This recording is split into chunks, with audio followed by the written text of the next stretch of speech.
Nirvana speaks the oracle, and I am saved. Thank you, listener, for memory. Okay, so talking about working with consensus realities, the plasticity, the potential plasticity of them, even though they're inertial systems. Not only are physical systems inertial systems, and it takes physics and force and energy to overcome inertia, or to make to melt it down and make it pliable and malleable, and have efficacy with regard to it. It's hard work. You build up a sweat, right? Well, it happens with thought forms too. It happens with contents of consciousness. It happens with cognitive infrastructures, expectational sets, with personal constructs, or whatever you want to call these things in the psychology land. They're relatively obdurate, and on a world line would be sort of gen-identical or moving kind of unbrokenly. And so it's hard. You have to roll up your sleeves there and build up some kind of burn psychic calories or something to change the given that's there on the plate, that she is standing alone there.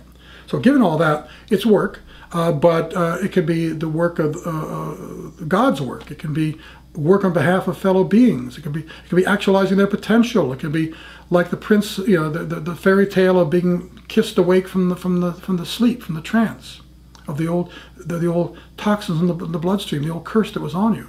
And we've cursed ourselves and each other in a kind of out of control, kind of unconscious, collective unconscious way that we could awaken from if more of us kind of got up on one elbow and became a little more lucid with regard to it and took dominion. That's one way to call it, taking dominion. As creators, as the creator end of the spectrum with regard to the creational end of the spectrum, even though those are two kind of quasi-fake Cartesian partitionings of a basically underlying unified field theory that's all God, it's all consciousness, it's all absolute spirit, which I truly believe.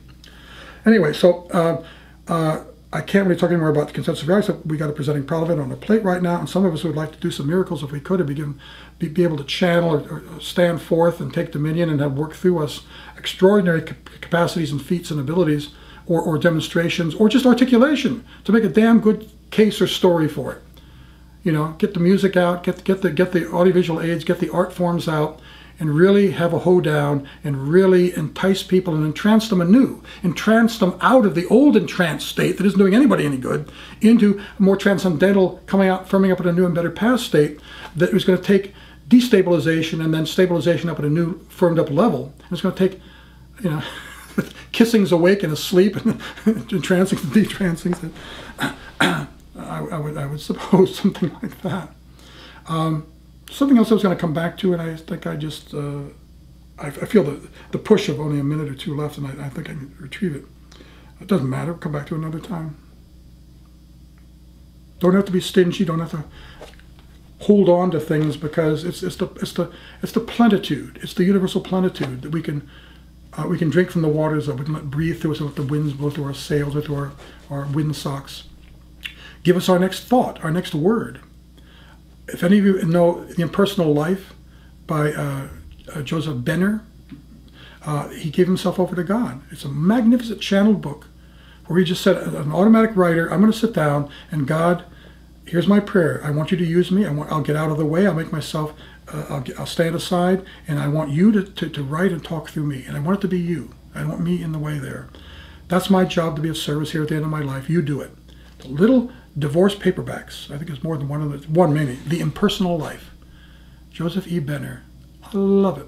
But that's an example of what I'm talking about. In a sense, I'm my own version of that, without sounding too freaky and without bold-facing the channeling process, because that's off-putting. It just polarizes people. And if there's one thing you want to, in a crowded room, a theater, you don't want to say channeling, because people just fall right back on their haunches on these prejudices, these limitations, these make the sign of the cross against the werewolves, or they just judge you up the yin-yang as stupid and giving away your power and addled and a new age groupie, and I hate that.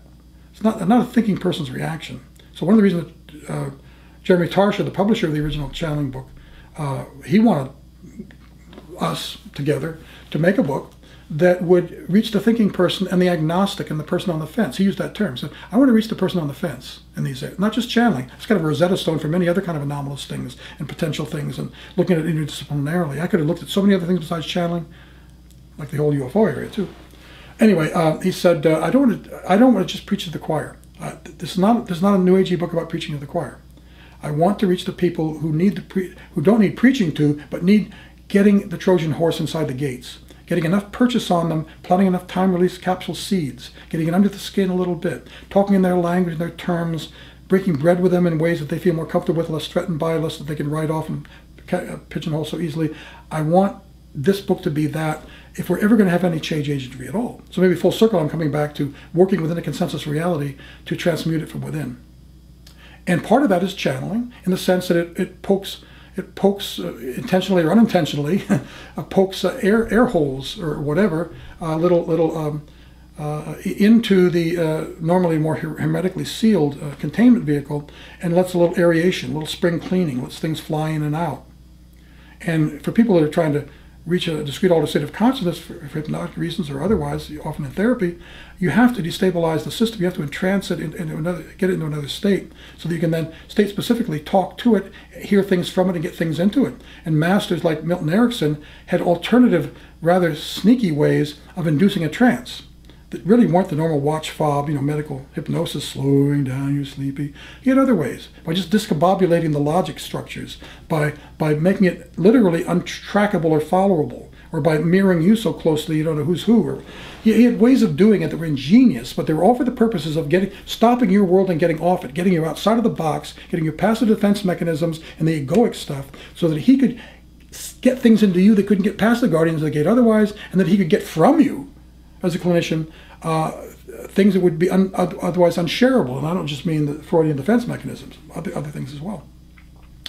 So there's something to say for, given the presenting problem of the consensus reality and how to transmute it or deal with it, you have to introduce the anomalies into it. You also have to use other frames of reference and its own somnambulistic self, mumbling to itself sideways that it's not likely to do, like a cognitive behavioral therapy client who just keeps muttering the same old scripts and programs to him or herself, to maintain that stasis with a negative affect and the piss poor behavior for their own well-being.